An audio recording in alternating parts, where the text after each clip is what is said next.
What, in your view, is the fundamental cause of mental disorders? As you see societies get more and more affluent, they start eating worse and worse food. Cognition levels slowly will go down. Purge the system, clean the colon, suddenly you feel little balanced. Believe me, your aging process is almost… will not progress.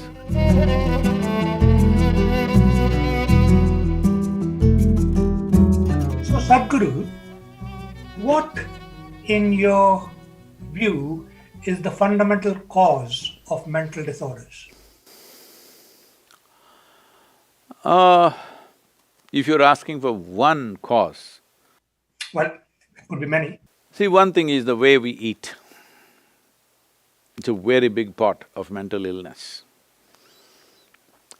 The way we're ingesting chemicals and hormones today unconsciously at various levels is a serious part of mental illnesses of this generation. How we ingest, how we take food in. This may sound little far-fetched for UK, but please listen to me carefully. We look at life like this. You are who you are as a person. You are who you are because of the parentage that you had, the schools that you went to, the education that you had, now the exposure that you have in your life. That's why you have become this kind of a person, isn't it? It's all many things receiving. So all the times you're receiving, what you're receiving is not just information and thought. Life receives in so many levels. On the energetic level, it receives. So in India, we see that anywhere if you want to receive something, first thing is you cross your legs, all right? Right now I'm sitting that way, it may not be visible to you. But first thing is cross your legs because we don't want to receive from the lower part of our body. We want to receive… anything positive means we want to receive from the upper part of our body. So if you go to some place where we think it's energetically strong, first thing is we cross our legs and keep our hands open. You know, in the yogic physiology, it's like this. There are 112 chakras, 114, but actually 112 within the human system. Out of these 112, there are 7 categories of them, 16 in each one of them. These 7 are generally known in the world today as chakras. So the first 3 are survival processes. And the in-between one is representing a meeting of this. It is from here on, from anahata onwards, which is enlightening processes of life. So in that sense, it is important you receive certain things in certain ways. Food is considered very basic level of reception. How we receive food, what we receive is very important. Today, what are we receiving? Right now, as you see societies get more and more affluent, they start eating worse and worse food. What a rural person in India would not touch, very sophisticated cities are eating that kind of food. When I say that kind of food, almost anything that Western societies are using today are a minimum 30 to 60 days old. In yoga, their food is classified as sattva, rajas and tamas. Tamas means inertia. If you eat anything which has tamas, inertia will come in your system. Inertia does not mean you just become lazy. Inertia means certain things slow down. Certain things means essentially regeneration of the system slows down. Today you know that neuronal regeneration is one of the most important aspect of keeping your brain reasonably functional throughout your life. If you are consuming foods which are tamasic or causes inertia in the general function of your system, in the energetic process of who you are, then you will see cognition levels slowly will go down over a period of time. Because everybody understands this. This is why they're drinking cups and cups of Coca-Cola or coffee or alcohol or something else because they know they need to balance that. So this kind of balance is a very rudimentary way of balancing your system, that you're putting wrong things and then you're trying to correct it with right things.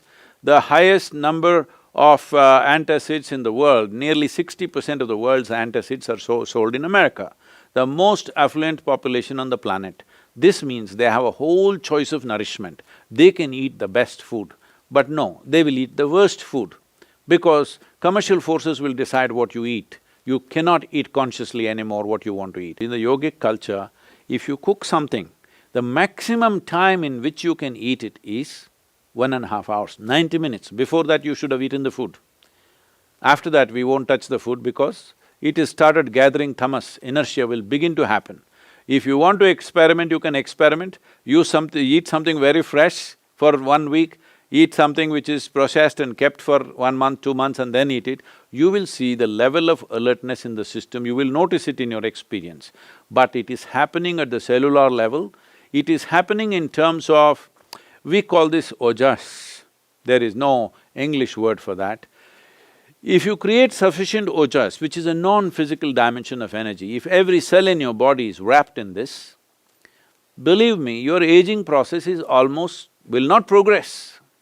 Your cellular age will almost remain stagnant for a long period of time. Some of the tests they have done on me and they are saying that my cellular age is 25. Well, I still am like 25, I'm maintaining the same level of activity, I'm maintaining the same weight, same everything.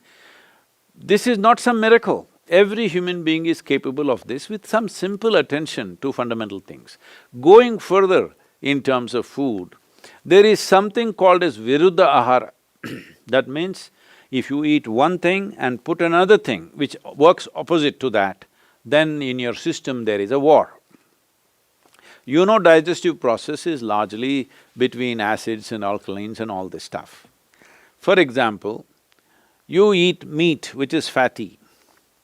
If you ate it by itself, it may not cause that much damage.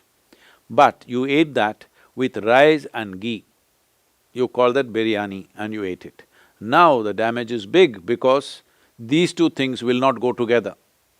This is why any non-vegetarian food and milk-related food were never mixed, because the moment you mix it, it will go opposite to each other and you create a battle within yourself. In the yogic culture, food should not remain in your stomach bag for more than 2.5 hours. Within 2.5 hours, it should have moved out, you must be feeling empty stomach. Hunger will not come, empty stomach will come. And that is good. We want our stomach to be always empty because in an empty stomach, everything works well. And the colon health is something that's completely neglected today. If you do not keep your colon clean, keeping your mind in a balanced state is very, very difficult. So in Ayurveda and Siddha, first thing if you say anything, you are having sleepless nights, you are having disturbed something, mild, any kind of psychological problems, first thing is purging. Purge the system, clean the colon, suddenly you feel little balanced. So in the yoga center, the day starts with a small marble-sized ball of neem and turmeric. There are many aspects to this, of what impact it has on your system. One immediate thing it will do is, it will keep your alimentary tract clean. When we say clean, this is a region where you have maximum amount of other life. So within this alimentary tract, there are a whole host of microorganisms. Many of them have turned friendly to us. We are living because of them, we are able to digest food because of them. Many functions in the body happen because of them. But still there are many who are harmful to us. The uniqueness of neem, especially when it is taken along with turmeric, if these two things go together, largely those things which are not necessary for the body, those things which can harm the body, any kind of parasital life which is there, all these things get eliminated. It is not a whole solution, but it'll bring the basic necessary atmosphere in the body to make the corrections, either with medicine or with necessary practices, you can bring about correction. How do we apply this to a person who is suffering right now? That needs a compassionate approach, not a standard approach, my way or your way. It's a very silly way to go at it, that this is the only way it can be done, because that's not how human beings are. A judicious action of what could be maximum right rather than wrong, more right than wrong is all you can do. I don't think anybody has an absolute right about mental conditions that people are in.